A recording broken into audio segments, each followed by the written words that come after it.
Good afternoon, Ellie, Luke, Autumn, Mama, Papa.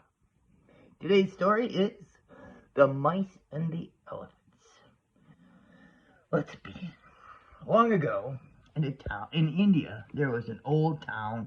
Nobody lived in it. There were empty houses and streets and shops, and everyone left the windows open, and things were just a mess. Stairs were broken, chairs were scattered all over, tables turned over, making it a really good place for mice to live, but not people. In fact, the mice had been happily living there for hundreds of years, long before the people had come in the first place when they built that town and then deserted it. Anyways, it was the best time for mice. They had tunnels all through these wonderful houses, and they created great, incredible mazes, and they had a great time. Mice had dinner parties and big ceremonies for weddings, and when the little mice were born, they'd have big birthday parties, and it was just an incredible place to grow up being a mouse. And so time passed. Then one day, a herd of elephants, numbering in the thousands, that's a lot of fingers, stomped on through the village on their way to a big lake that was just past the town. All the elephants were thinking about how they marched and how good it would be to jump in that cold, cold lake for a good swim, cool down, get all the mud off from traveling.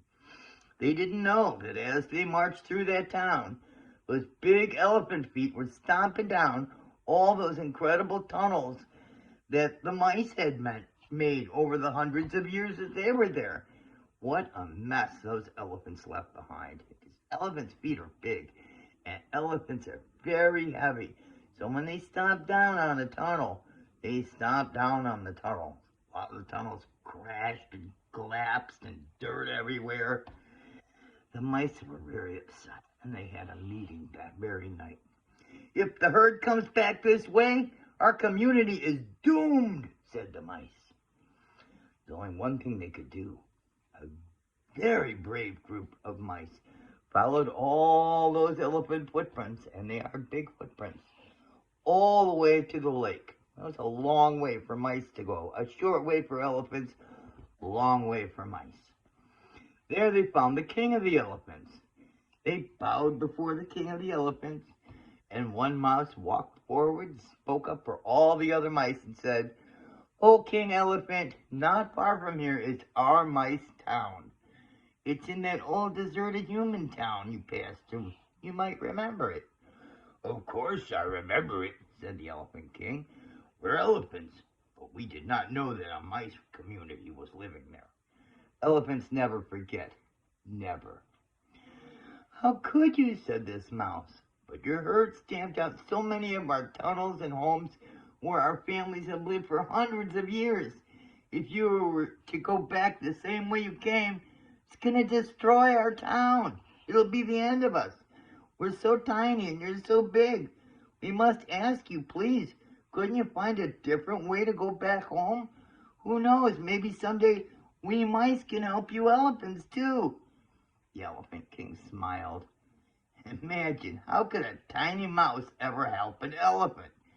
He felt sorry his herd had crushed the town of the mice without even knowing it.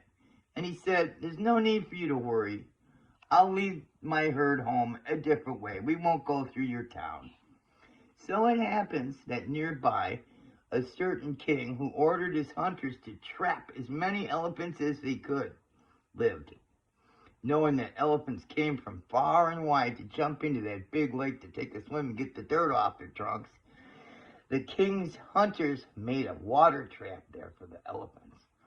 As soon as the Elephant King and his herd jumped into that lake, they were all caught in the trap, every one of them. 2 days later, the hunters dragged the Elephant King and his herd out of the lake with large ropes and tied the elephants to trees in the forest. They couldn't get away. What could they do? They were all tied to trees but one elephant. She was free because she didn't jump in the lake. She was smart, waited for everybody else first. The Elephant King called her. She told her she must go back to that old deserted town where the mice lived and bring back the mice who lived there, because they had made a promise. The mice found out the trouble the Elephant King and his herd were in. They went as fast as their little mice legs would take them, running, and they raced to the lake. Seeing the king elephant and his elephant herd tied up, they ran quickly over to the ropes and began chewing on them. They chewed and chewed and chewed as quickly as they could. Before you knew it, all the ropes were chewed all the way through, and the mice had set their large elephant friends free.